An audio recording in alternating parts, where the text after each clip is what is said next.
কড়াইতে জল দিছি, দেখেন একটু লবণ দেব, আর সয়াবিন বড়িগুলো দেব। আচ্ছা, আমি সয়াবিন বড়ি দিয়ে পটল ভাপা করব। আপনারা দেখবেন আমি সয়াবিন বড়ি দিয়ে পটল ভাপা কীভাবে করছি। দেখুন,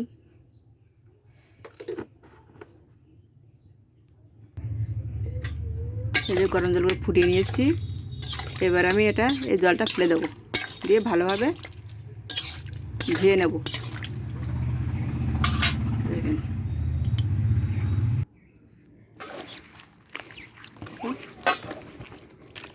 গরম, কারণ আমি গরম জলে ফুটিয়ে নিয়েছি, লবণ দিয়ে ফেলে দিয়েছি। এবার ভালোভাবে চটকে চটকে ধুতে হবে। হাত দিতে কষ্ট হচ্ছে, একটু গরম আছে, আপনারা একটু ঠান্ডা করে ধুয়ে নেবেন।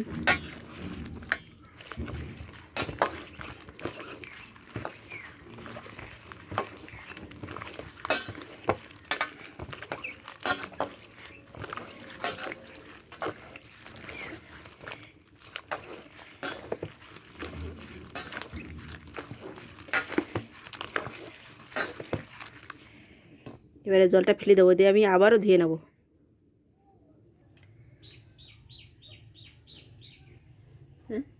তেল দিলাম,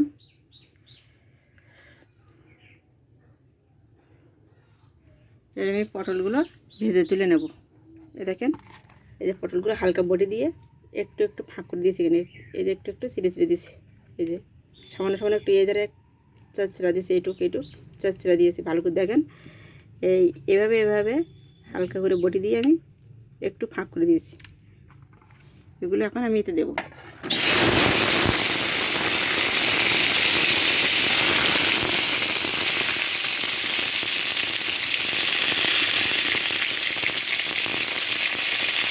লবণ দেবো,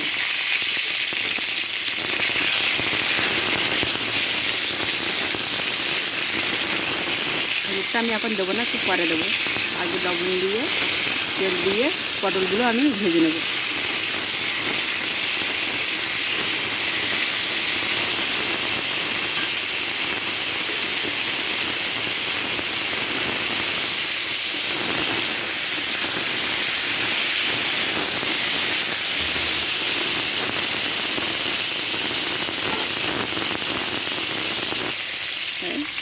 পটলের গায়ে হালকা ফেলে দিয়েছিলাম, সেই দাগটা আমি আপনাদের দেখানোর জন্য বলছিলাম। সেটা এবার দেখেন, দেখা যাচ্ছে স্পষ্ট করে।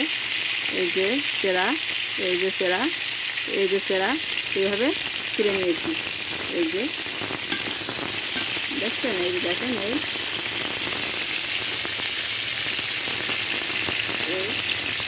এইভাবে হালকা একটু ছড়িয়ে দেবেন পটলগুলো।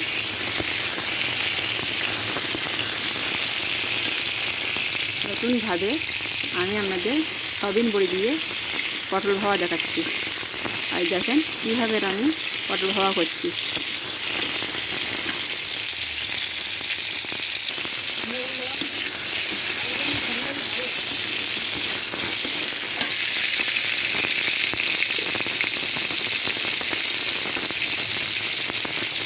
এবার আমি হালকা হলুদ দেবো।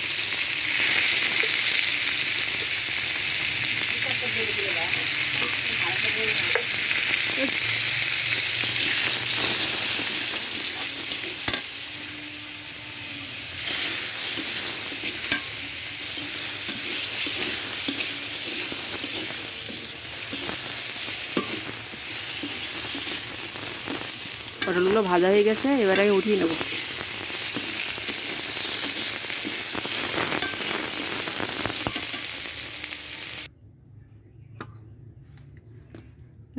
সয়াবিন বড়িগুলো ভেজে নেব।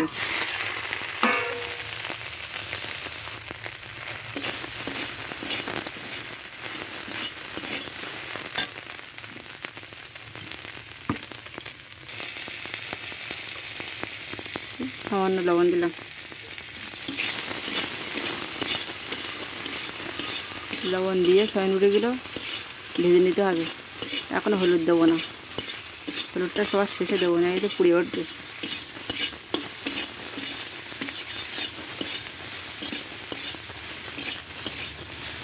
হালকা আছে ভাজতে হবে। লবণ দিয়ে হালকা আছে সয়াবিনগুলো ভেজে নিতে হবে।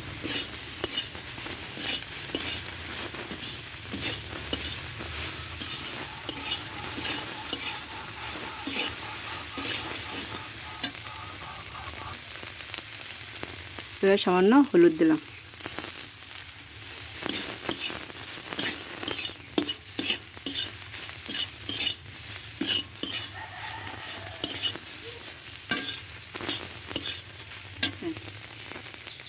দেখেন এই যে রসুন, মোটা রসুনের কোয়া, এই 3 কোয়া রসুন কোয়া নেব, একটা রসুনের 3টে কোয়া নেব, আর 2টা পেঁয়াজ আমি বেটে নেব। সয়াবিনগুলো দেখেন কালারটা দেখেন ভাজা হয়ে গেছে, দেখছেন কালারটা আমার ভাজা হয়ে গেছে। এবার উঠাই নেব।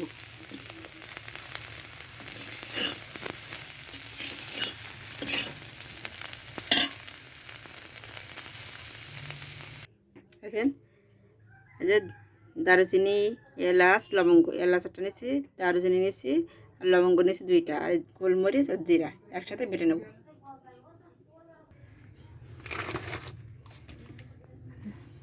এবার তেল দেব।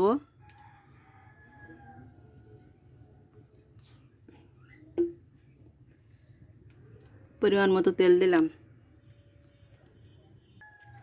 এর আমি পেঁয়াজ আর রসুন বাটাটা দিয়ে দেব।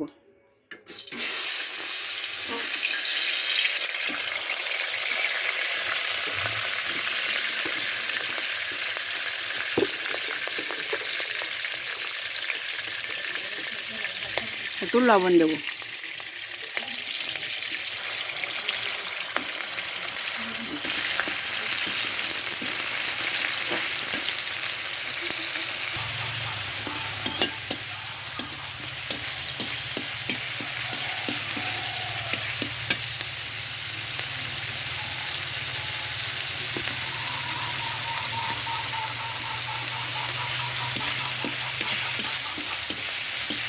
পেঁয়াজ রসুন এগুলো ভালোভাবে ভেজে নিতে হবে।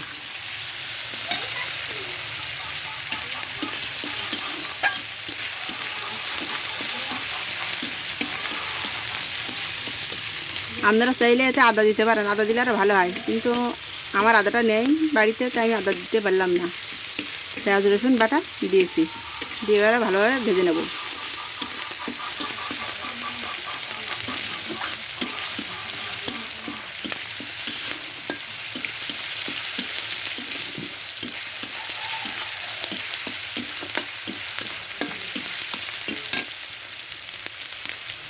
আমি কম মশলা কম পাকে রান্না করছি।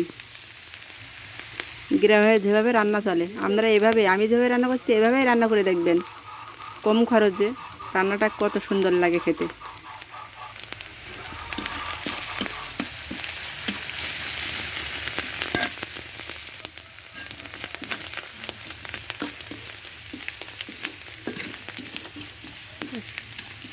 রসুন পেঁয়াজ ভাজা হয়ে গেছে, এবারে আমি সামান্য পরিমাণে জল দেব।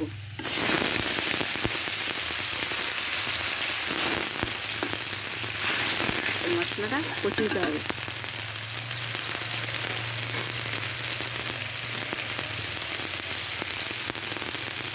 পরিমাণ মতো হলুদ দিলাম।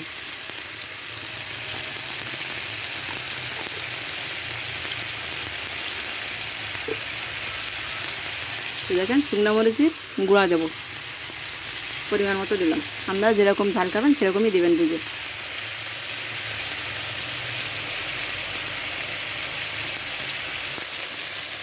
সামান্য একটু চিনি দেব।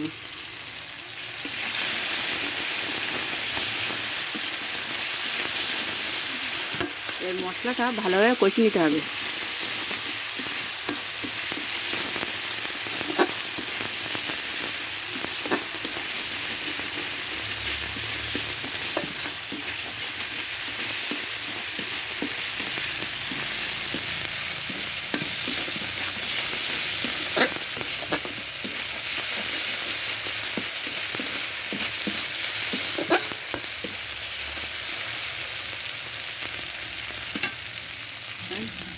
মশলাটা আমার কষানো হয়ে গেছে, তেলটা মশলার উপরে চলে এসেছে।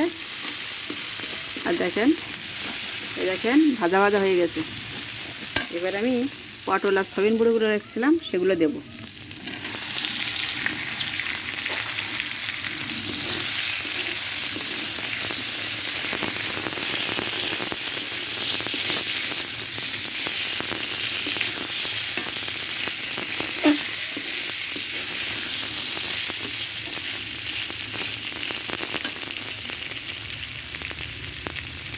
এবারে পরিমাণ মতো জল দেব।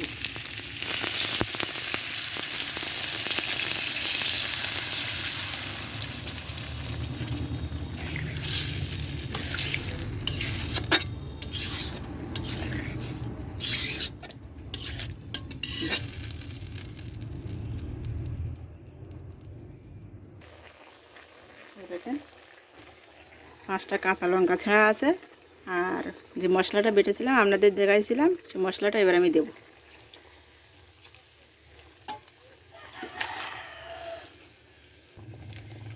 মশলাটা দেওয়ার পর আমি 3 মিনিটের জন্য ঢেকে দেবো। পটলটা একটু সিদ্ধ হতে বাকি আছে, তার জন্য পটলটা সিদ্ধ হয়ে যাবে। পটল ভাপা আমি 3 মিনিটের জন্য ঢেকে দেবো। এবার আমি ঢাকনিটি উঠাবো।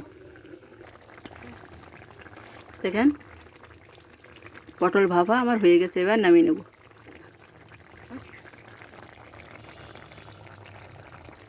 নামানোর আগে 2টা তেজপাতা দেবো, দিয়ে আমি নামিয়ে নেব। দেখেন সয়াবিন দিয়ে পটল ভাপা আমার হয়ে গেছে। আপনারা এইভাবেই রান্না করবেন, খুব সুন্দর লাগবেন। এই গ্রামের পদ্ধতিতে পটল ভাপা রান্না করবেন, দেখবেন কম মশলা কম খরচে খুব সুন্দর একটা রেসিপি হয়েছে, খুব সুন্দর খেতে লেগেছে।